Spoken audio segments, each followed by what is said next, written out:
नमस्कार, मैं प्रद्युमन जोशीला नलवा। आज हम बात करने जा रहे हैं प्रदेश की सबसे हॉट सीटों में शामिल और जिस पर ना केवल हरियाणा प्रदेश बल्कि पूरे भारत देश की नजरें हैं, ऐसे लोकसभा क्षेत्र की।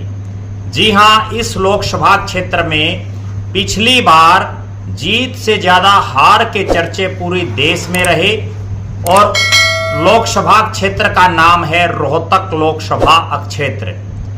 हरियाणा प्रदेश में वोट डल चुके हैं। 4 तारीख को जो है परिणाम आएंगे, लेकिन उससे पहले जो इलाके की जनता है, इलाके के राजनीतिक लोग हैं, विभिन्न वर्गों से, समुदायों से और समाज के विभिन्न जो संगठन हैं, उनसे जुड़े हुए लोगों से चर्चा करने के बाद, मतदाताओं वोटरों से बातचीत करने के बाद, जमीनी हकीकत ग्राउंड जीरो का पूरा लेखा जोखा लेने के बाद रोहतक लोकसभा क्षेत्र में क्या हो सकता है, रोहतक में क्या अरविंद शर्मा दोबारा से संसद में जाएंगे या दीपेंद्र सिंह हुड्डा अपनी पिछली हार को भुलाते हुए इस बार उनको इलाके की जनता देश की सबसे बड़ी पंचायत में लोकसभा के जरिए भेजेगी।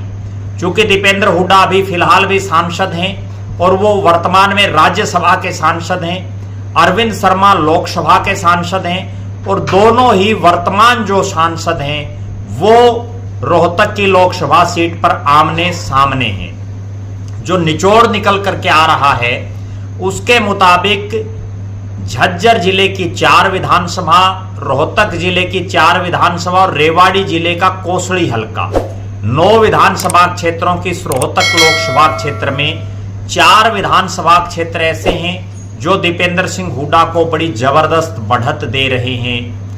2 विधानसभा क्षेत्र ऐसे हैं जहां अरविंद शर्मा को बड़ी बढ़त मिल रही है और 3 विधानसभा क्षेत्र ऐसे हैं जहां बड़ा कांटे का मुकाबला है, लेकिन वहां भी दीपेंद्र हुड्डा कहीं ना कहीं अरविंद शर्मा के मुकाबले 21 दिखाई दे रहे हैं, लेकिन हार जीत बड़ी कांटे की उन हलकों में दिखाई दे रही है।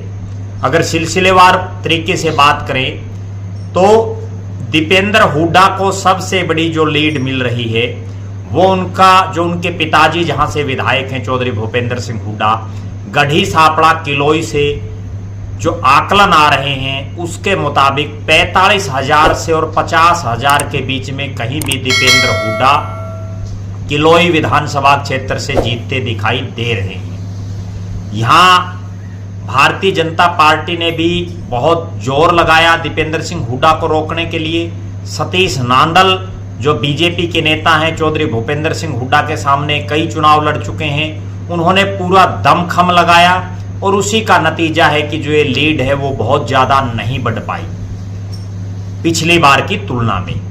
इसके बाद अगर बात करें दूसरी बड़ी जो जीत दिखाई दे रही है दीपेंद्र हुड्डा की, वो महम विधानसभा क्षेत्र है, जिस महम ने पिछली बार दीपेंद्र सिंह हुड्डा को उतना सिर आंखों पर नहीं बैठा, जिसकी वजह से उनकी चुनावी हार भी हुई, लेकिन इस बार महम से वो 30,000 से 35,000 के बीच में कहीं भी जीतते हुए दिखाई दे रहे हैं। महम में जीत के बड़े जो कारण है वो है बलराज कुंडू, जो वर्तमान में निर्दलीय विधायक हैं, उन्होंने अपनी खुद की पार्टी बनाई हुई है, वो इस चुनाव में बहुत ज्यादा सक्रिय नहीं दिखे। इसके अलावा जो शमशेर खड़कड़ा है, बीजेपी के नेता हैं जिन्होंने महम से कई चुनाव लड़े, उन्होंने भी पूरा दमखम जितना उन्होंने लगाना चाहिए था उतना दमखम नहीं लगाया। तो इस जो लोकसभा में महम की जो सीट है ये दीपेंद्र सिंह हुड्डा के लिए इस बार बड़ा बूस्ट का काम कर रही है। तीसरी जो विधानसभा सीट है वो पड़ती है झज्जर जिले की बेरी विधानसभा सीट। यहां रघुवीर सिंह काद्यान कई बार के लगातार विधायक हैं, विधानसभा के स्पीकर रहे हैं, मंत्री रहे हैं, बड़े नेता हैं और भी कई नेता दीपेंद्र हुड्डा के साथ लगे हुए हैं इस क्षेत्र में और यहां से 25,000 से 30,000 के बीच में दीपेंद्र हुड्डा जीतते हुए दिखाई दे रहे हैं। इसके बाद बात करें चौथा विधानसभा क्षेत्र, वो बादली विधानसभा क्षेत्र है। बादली में दीपेंद्र सिंह हुड्डा 20,000 से 25,000 के बीच में कहीं भी जीतते दिखाई दे रहे हैं। यहां जीतने के 2-3 कारण हैं। एक सबसे बड़ा कारण है जो बीजेपी के पूर्व प्रदेश अध्यक्ष और वर्तमान में जो राष्ट्रीय सचिव हैं ओम प्रकाश धनखड़, उन्होंने अरविंद शर्मा को जिताने के लिए उतना जोर नहीं लगाया जितनी जरूरत थी, क्योंकि संगठन के लिहाज से उनकी ड्यूटी दूसरे राज्य में लगा दी गई और वहां बादली में एक तरह से वॉकओवर देने का काम जो है धनखड़ साहब ने किया दीपेंद्र सिंह हुड्डा को। वरना तो ये जो बादली विधानसभा क्षेत्र है इसमें गैर जाटों के भी बहुत से गांव हैं और इस क्षेत्र में पिछली बार भी कांटे का मुकाबला हुआ था, लेकिन इस बार दीपेंद्र सिंह हुड्डा 20,000 से ऊपर कहीं भी जीतने जा रहे हैं। ये 4 विधानसभा सीटें ऐसी हैं जहां दीपेंद्र हुड्डा को बड़ी बढ़त मिल रही है। दूसरी तरफ 2 विधानसभा क्षेत्र ऐसे हैं जहां अरविंद शर्मा को जीत दिख रही है, बड़ी जीत। पहला विधानसभा क्षेत्र जहां से उनको बहुत ज्यादा उम्मीदें थी, लेकिन इस बार उम्मीदें उतनी नहीं कामयाब हो पाएंगी, वो हल्का है रेवाड़ी जिले का कोसड़ी विधानसभा क्षेत्र। यहां से जो सूचनाएं आ रही हैं उसके मुताबिक 40,000 से 45,000 के बीच में कहीं भी जो है दीपेंद्र सिंह हुड्डा यहां से चुनाव हार रहे हैं। अरविंद शर्मा जीत रहे हैं और जो पिछली बार से कम जो मार्जिन हो रहा है उसके 2-3 बड़े कारण हैं। सबसे बड़ा कारण जो है वो है राव इंद्रजीत का इस बार अरविंद शर्मा के लिए पिछली बार की तुलना में संदेश सकारात्मक रूप से बहुत सही ना दिया जाना। दूसरी बड़ी बात, जगदीश यादव जैसा जो रामपुरा हाउस का धुर विरोधी नेता रहा हो वो आज दीपेंद्र सिंह हुड्डा के साथ है और पिछली हार के बाद दीपेंद्र हुड्डा पिछले 5 साल लगातार कोसड़ी के लोगों के बीच में रहे। ये 3 मुख्य कारण हैं जिससे कोसड़ी में जो हार और जीत का गैप है, जो अंतर है, वो कम हुआ है होगा।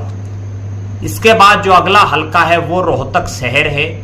रोहतक शहर में दीपेंद्र सिंह हुड्डा 15,000 से लेकर 20,000 के बीच में कहीं भी हार सकते हैं। इसमें भी भूपेंद्र हुड्डा और जो उनका परिवार है उन्होंने पूरा दमखम लगाया चुनाव जीतने के लिए, इस मार्जिन को कम से कम करने के लिए, और आखिरकार उनको कामयाबी भी मिली। इन 2 विधानसभा सीटों के अलावा अरविंद शर्मा कहीं बहुत लंबी चौड़ी बढ़त किसी हल्के में उनकी दिखाई नहीं दे रही।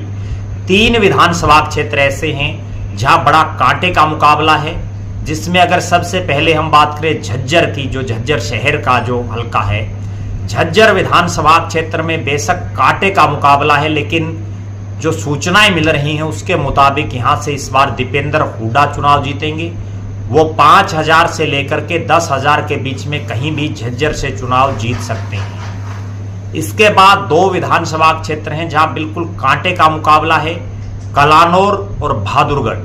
इन दोनों ही विधानसभा क्षेत्रों में 1,000-2,000 वोटों से अरविंद शर्मा भी जीत सकते हैं, दीपेंद्र हुड्डा भी जीत सकते हैं। दोनों के बीच बिल्कुल कांटे की टक्कर इन दोनों विधानसभा क्षेत्रों में है। बहादुरगढ़ में बड़ा बहादुरगढ़ शहर है, इसके अलावा कई बड़े बड़े गांव भी हैं जिसका कहीं ना कहीं फायदा दीपेंद्र हुड्डा को मिल रहा है। लेकिन यहाँ जो दीपेंद्र हुड्डा को नुकसान दिखाई दे रहा है वो नुकसान है कि 1 दर्जन के आसपास यहाँ भावी प्रत्याशी दिखाई दे रहे हैं, जिसकी वजह से दीपेंद्र हुड्डा को कहीं ना कहीं इस चुनाव में नुकसान झेलना पड़ रहा है। अगर ओवरऑल कंक्लूजन निकालें, ओवरऑल निष्कर्ष निकालें, तो जिस तरह के रुझान आ रहे हैं, जिस तरह की सूचनाएं आ रही हैं अलग अलग विधानसभा क्षेत्रों से, अलग अलग गांवों से, अलग अलग शहरों के वार्डों से, उसके मुताबिक दीपेंद्र सिंह हुड्डा 50,000 से लेकर 80,000 के बीच में कहीं भी रोहतक लोकसभा की सीट जीत सकते हैं। अरविंद शर्मा का इस सीट पर जीतने का, दोबारा जीतने का जो सपना है वो ऐसा लग रहा है कि कहीं अधूरा ना रह जाए। और दीपेंद्र सिंह हुड्डा जो 2004 में जब चौधरी भूपेंद्र सिंह हुड्डा यहाँ से सांसद थे, उसके बाद 2005 में जब वो मुख्यमंत्री बने तो उन्होंने इस्तीफा दिया और उपचुनाव हुआ, तब दीपेंद्र सिंह हुड्डा जीते। 2009 में जीते, 2014 में जब देश भर में मोदी जी की लहर चल रही थी तब भी वो जीते, हालांकि 2019 में हार गए। अब जो एक खास बात है वो ये है कि पिछले जो 4 मुख्य चुनाव हैं, चाहे 2004 का चुनाव हो जिसमें चौधरी भूपेंद्र सिंह हुड्डा 1,50,435 वोटों से जीते, कैप्टन अभिमन्यु के मुकाबले बीजेपी के प्रत्याशी थे कैप्टन साहब।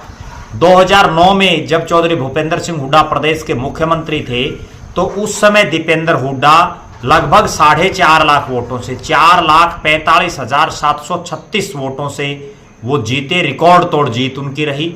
2014 आते आते वो जीत कम होकर के, चूंकि मोदी लहर चल रही थी देश भर में, 1,70,627 हो गई। और 2019 में दीपेंद्र हुड्डा अप्रत्याशित रूप से, जिसकी उम्मीद किसी को नहीं थी, 7,503 वोटों से रोहतक का चुनाव हार गए और वहां से अरविंद शर्मा जो नए नवेले भाजपाई बने थे वो जीते। अब अगर मोटा मोटी बात करें कि इस चुनाव में दीपेंद्र हुड्डा क्यों जीत रहे हैं और अरविंद शर्मा क्यों हारते जा रहे हैं। अरविंद शर्मा पिछली बार नए प्रत्याशी थे, लोगों को उनका बहुत ज्यादा पता नहीं था कि वो किस ढंग की राजनीति करते हैं। और बीजेपी के तमाम जो बड़े चेहरे हैं, चाहे मनीष ग्रोवर हों, ओम प्रकाश धनखड़ हों, मनोहर लाल खट्टर जी हों, राव इंद्रजीत हों, उन तमाम लोगों ने उनकी दिल ठोक करके और पूरा जोर लगा करके मदद की।